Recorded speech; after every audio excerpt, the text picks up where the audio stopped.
మీరు డ్యాన్స్ చేస్తారా? డ్యాన్స్ చేసే వాళ్ళని డిస్కరేజ్ చేసే వాళ్ళని కూడా నేను చూశాను. ఏంటా కుప్పిగంతులు, ఈ వయసులో నీకు డ్యాన్స్ అవసరమా, ఇలా మాట్లాడే వాళ్ళు కూడా ఉంటారు. కానీ వాళ్ళకేం తెలుసు డ్యాన్స్ వల్ల బాడీకి బ్రెయిన్కి ఎంత మంచిదో. డ్యాన్స్ చేసినప్పుడు బ్రెయిన్లో ఉన్న మల్టిపుల్ న్యూరోనల్ సర్క్యూట్స్ అనేవి యాక్టివేట్ అవుతాయి. దాంతోపాటు మనకు కోఆర్డినేషన్ కావాలి కాబట్టి సెరిబెల్లం కూడా యాక్టివేట్ అవుతుంది.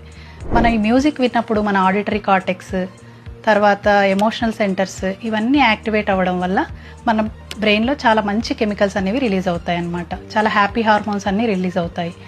కోర్స్ డ్యాన్స్ చేసేటప్పుడు మనం స్టెప్స్ నేర్చుకొని వాటిని గుర్తుంచుకొని చేస్తాం కాబట్టి మెమరీ, ప్లానింగ్, ఆర్గనైజేషన్ కూడా ఇంప్రూవ్ అవుతుంది.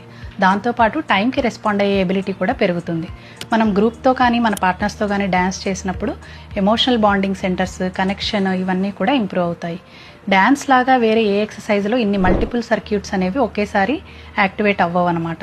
సో డ్యాన్స్ అనేది డెఫినెట్గా మిగతా వాటితో పోలిస్తే ఒక బెటర్ ఫార్మ్ ఆఫ్ ఎక్సర్సైజ్ అని మనం చెప్పుకోవచ్చు.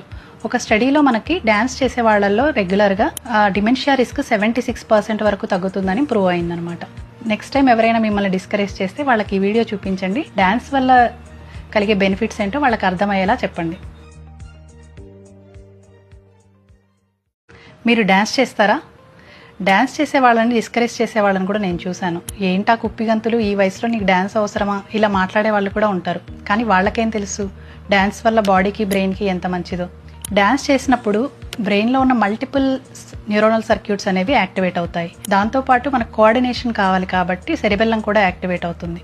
మన ఈ మ్యూజిక్ విన్నప్పుడు మన ఆడిటరీ కార్టెక్స్, తర్వాత ఎమోషనల్ సెంటర్స్ ఇవన్నీ యాక్టివేట్ అవ్వడం వల్ల మన బ్రెయిన్లో చాలా మంచి కెమికల్స్ అనేవి రిలీజ్ అవుతాయి అన్నమాట. చాలా హ్యాపీ హార్మోన్స్ అన్నీ రిలీజ్ అవుతాయి.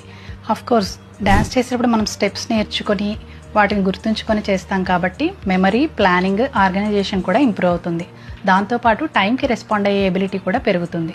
మనం గ్రూప్తో కానీ మన పార్ట్నర్స్తో కానీ డ్యాన్స్ చేసినప్పుడు ఎమోషనల్ బాండింగ్ సెంటర్స్, కనెక్షన్ ఇవన్నీ కూడా ఇంప్రూవ్ అవుతాయి. డ్యాన్స్ లాగా వేరే ఏ ఎక్సర్సైజ్లో ఇన్ని మల్టిపుల్ సర్క్యూట్స్ అనేవి ఒకేసారి యాక్టివేట్ అవ్వవు అనమాట. సో డ్యాన్స్ అనేది డెఫినెట్గా మిగతా వాటితో పోలిస్తే ఒక బెటర్ ఫార్మ్ ఆఫ్ ఎక్సర్సైజ్ అని మనం చెప్పుకోవచ్చు. ఒక స్టడీలో మనకి డ్యాన్స్ చేసే వాళ్ళల్లో రెగ్యులర్గా డిమెన్షియా రిస్క్ 76% వరకు తగ్గుతుందని ప్రూవ్ అయిందనమాట. నెక్స్ట్ టైం ఎవరైనా మిమ్మల్ని డిస్కరేజ్ చేస్తే వాళ్ళకి ఈ వీడియో చూపించండి. డ్యాన్స్ వల్ల కలిగే బెనిఫిట్స్ ఏంటో వాళ్ళకి అర్థమయ్యేలా చెప్పండి.